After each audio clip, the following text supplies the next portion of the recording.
Hi, I am Jessica Finsel. I'm the Tech Integrationist from Atlantic Community School District. This is a tutorial on some tools and ideas for the language arts.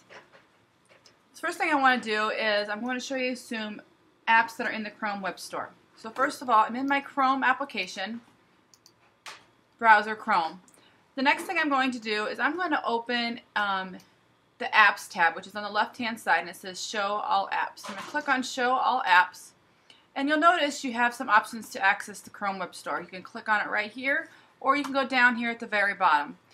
Once you click on the Chrome Web Store, there's two apps that I'm particularly going to talk about right now, is Voice Comments and Voice Note. First of all, I'm going to just type in Voice Notes. Let me spell that correctly.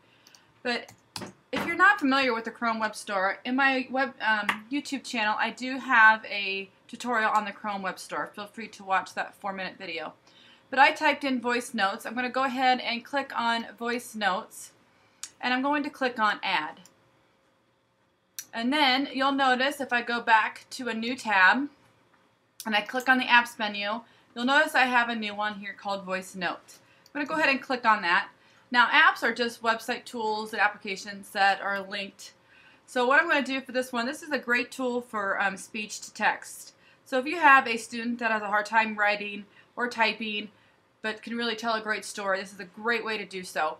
If I click on the microphone right here, I click on it and it'll ask me to speak now, and you'll see that I'll be talking. I'm going to stop for a second. It's putting the information in there. So I'm going to start over with the text here.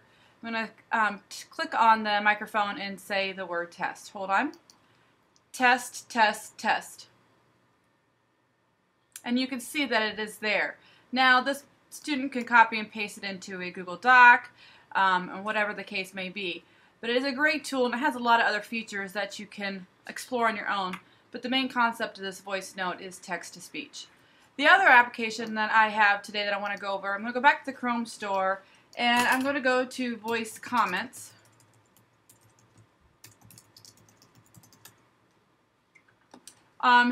It is Voice Comments. It is this one right here. I'm going to go ahead and add it, and I'm going to go ahead and add.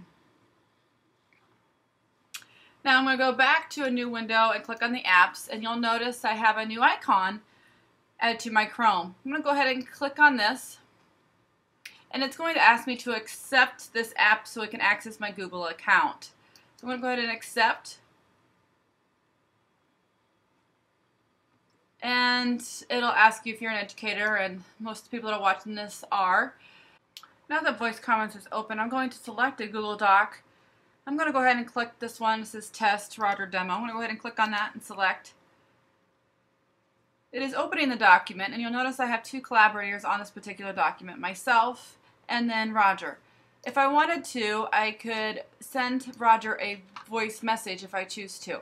That is the beauty of Voice Comments. So if I highlight this particular area, I have an option to click on the record button. And this, if I go ahead and do so, I'd record whatever message I want to leave, send it to the receiver inside the Google Docs and be a comment.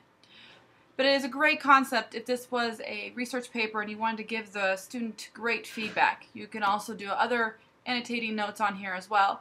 But the best video to go over this is just watch this video on YouTube, and it gives you a quick 2-minute video on how to use this tool. Again, this tutorial is just some quick tools that you can easily see, but this is a great way to get feedback to your students. Some other tools and ideas that you can do for language arts is book trailers. And in iMovie, there's a great way to do so, and you don't even have to be an iMovie expert. That's why I like it. If you open iMovie and you go to New Project, you'll notice you have some options and different ideas. And right down here is some great ways to do movie trailers. And again, it gives you kind of a setup, exactly what you need to do. So I'm just going to choose this first one here and go ahead and hit Create. And then what this does, it just gives you a quick outline of finish line, your characters. It's just pretty much a template that you need to complete. Then you click on Storyboard, you find a video that you need to put in there that's 1.2 seconds, and you drag and drop. And it's just a simple way to create a book trailer without being an iMovie expert. Another way you can do so is in Google Drive. You can add the app WeVideo. You go to your Drive and then you go to Create, and you'll notice you have an option at the bottom to connect to more apps. You click on Connect to More Apps, and the app that I am talking about is WeVideo. And then go ahead and hit Connect. What it does then, since you've added it inside your Google Drive, it's just going to access your Google account, which then is stored there as well. So if you go ahead now, you hit Create, you'll have the option of WeVideo. And now WeVideo is a cloud-based system to make quick little videos. And that's what I like about this one, is you can access it anywhere. With iMovie, you're limited and have to use the same device at all times. You can easily just create one. Again, it's drag and drop. You can add music and so on. I'm going to go ahead and create a video here and just show you the dashboard of a WeVideo.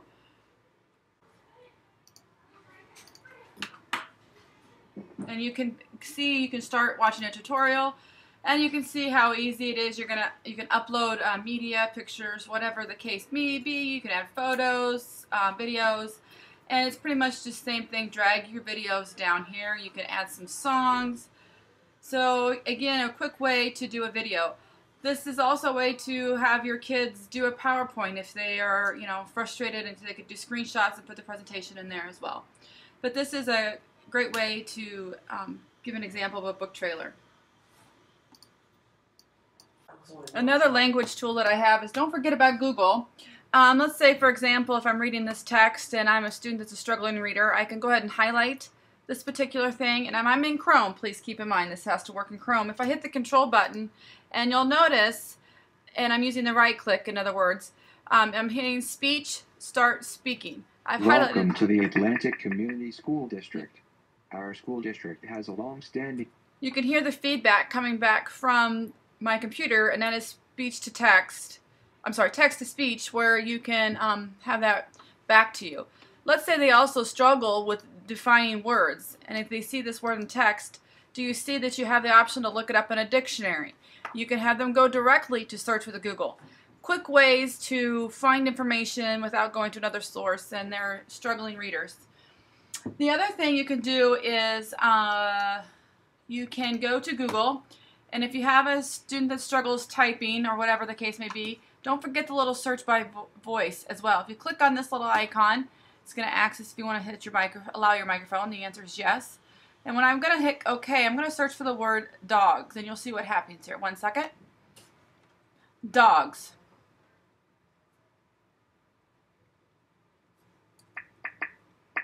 And then you can see that it researched the word dogs. So that's a quick way to research within Google.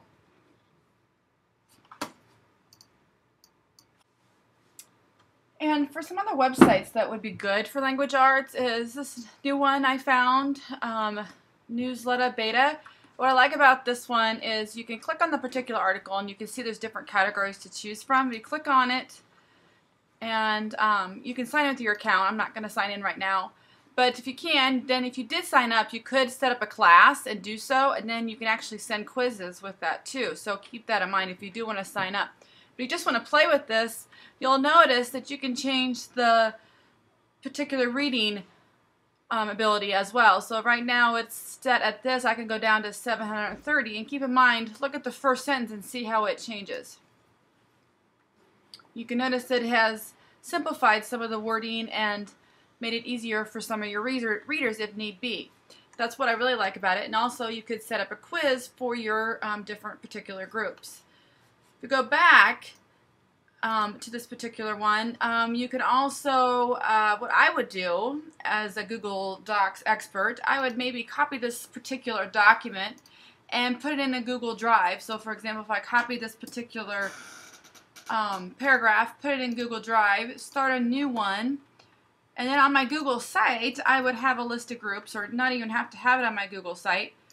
But if I paste that in there, then I'd make sure my staff or my students would read this particular article, have a group of 4 or so on. In that group of 4, one of them would be the owner, and then they would share it with their 3 members, and then each one of them would have to annotate on this particular one and saying, really good point, and then have them have 4 of them on one document, really reading the article and reflecting with each other with the different comments. And then you could actually, with this particular website, group them by their reading level as well, and no one would know the difference. So keep that in mind. There's a lot of benefits of this website. The other one that I kind of ran across and I really haven't played too much with is this particular website. I think it's pronounced DoGo, I'm assuming. With that being said, it has some great options too with different articles. So if I go to entertainment, it has a whole bunch of different videos, news articles, and then what I noticed too, it goes by grade level, and then it helps you with some vocabulary. So if you need to spice up some of the stuff, your reading material you're having your students read, this is some ways too, and give them different vocabulary as well. So these 2 websites are good additions as well. Last but not least, I am going to show you the Atlantic Tech Resource and Tutorial website. There is some English and storytelling sections here as well. So if you click on this particular link, there's some really cool websites on here if you might want to take a glance at it in case you're always needing more things to play with. This is one I came across the other day that's really cool. It's just really kind of neat. You can just have students start writing. You can have them each have a character and start having them writing and so on. And at the end, I'm not going to play it, but you can add music and then it actually preview the story and it will be like a video, and it's really kind of a cool way to do that. So keep that in mind. That's a fun one. It's just Story Builder within Google. The other thing, of course, EasyBib is help for citing. This one's kind of cool too. If you click on this one, this will let you actually export a file to import in Google Earth, and if you're studying a particular story or so on, it will actually show you the landmarks and have videos in those particular areas. For example, this one, if you wanted to download this particular one, it would bring up Google Earth, and it's pretty interactive and visual. Some other ones that I kind of like is, there's that Newslua. Again, one word, lets you do one in one word. Penzu is a good one just for journal writing. And there's some other ones. I'm sure there's some more you can play with, but keep in mind, feel free to use this particular link as well. I hope these websites and tools will help you with language arts, and if you have any questions, please feel free to contact me on Twitter or email. I'll be more than happy to help you. Thank you and good luck.